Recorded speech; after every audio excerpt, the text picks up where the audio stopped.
What's up, everybody? This is Bisaya in Japan. Today, I have 3 boxes here behind me. Tara. And we are going to compare what's the difference between the Air Jordan 1 Low, kanilang ubos, the mid, and the high. Let's do it.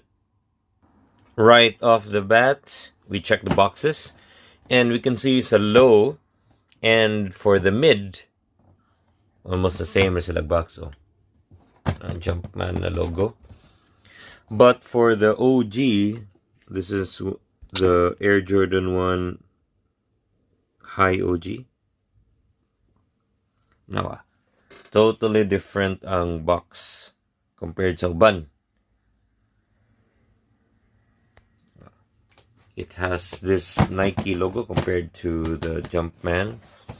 And if we are going to open it, sideways.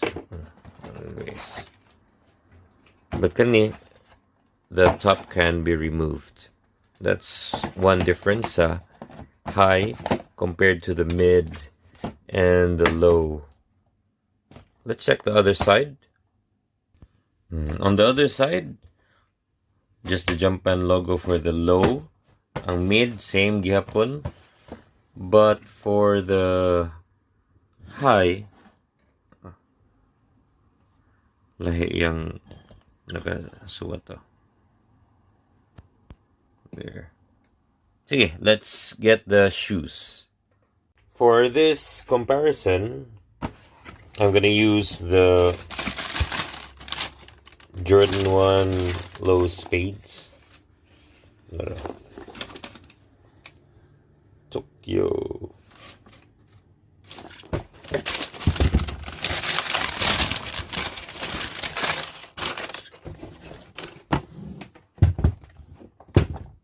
Okay.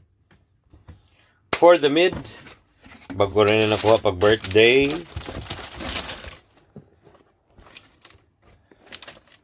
Sneaker dunk, ikan. Kailangan original dito, di ba? Original. Kita ng fake. Okay. Kalimut kung si pangalan ni. But this is the mid.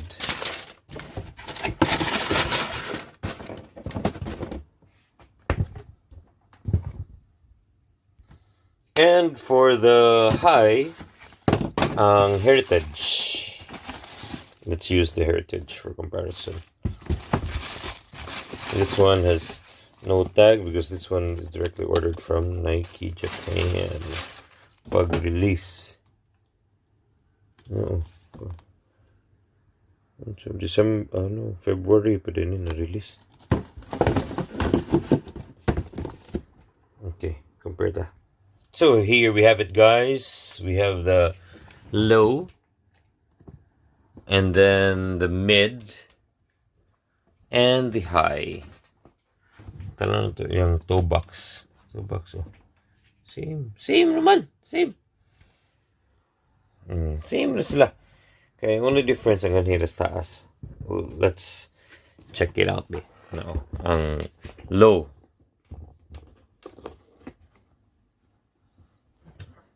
Then, sa mid,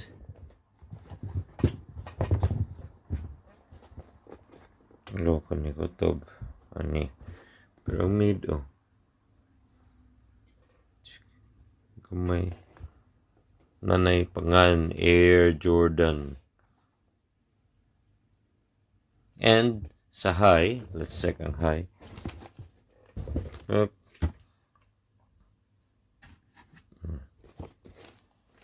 Taas na siya ni.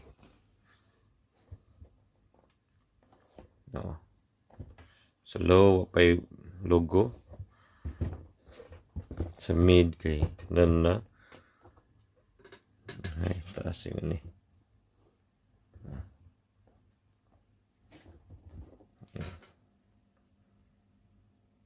Okay. How about the back? Let's check the back. Hello. Closer look, ha? Okay.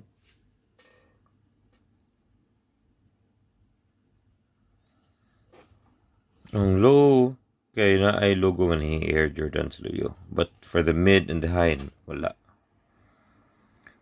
Another difference that is, the low comes with no extra pair of laces di ay.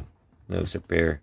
But ang high, kay nasa extra pair of laces. I have 3 lows, but what did sila lace? But ang na ako'y other mid, it comes with extra pair of laces. Can you see Maragwa man. Let me check the box. Yeah, I checked it, so it depends. This mid, it doesn't come with extra pair of laces. But katong usan ako na extra pair. But ang low, wala dyan say extra pair of laces. Okay. So, which one do you guys prefer? Do you guys prefer the Air Jordan 1 lows?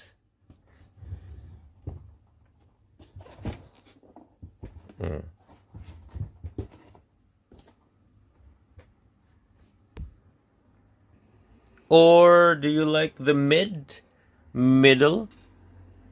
Actually, my first pair of Jordans is the mid ba. Not this one, of course, kay not yet used pa man eh. Limpyo pa.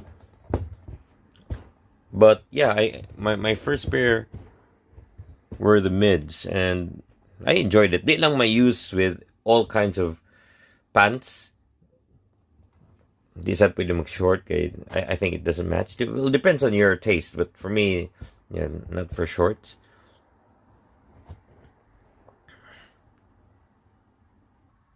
Lastly, would you prefer the OG, the high? Uy, kalimot na kong suti oh. Another difference is ang kuan day. Nike Air. Basta OG kay Nike Air nakasuwat. Sa mid kay noong tang logo Jordan. This one is different kay Spades man. But my other lows kay kuan sad siya. Jumpman logo rasad. Okay. That's it. That's it. Bisaya in Japan. Kamoy pili. Would you prefer the lows, the mid, or the OG high? Bisaya in Japan. Thank you for watching the video. Like and subscribe. Bye-bye.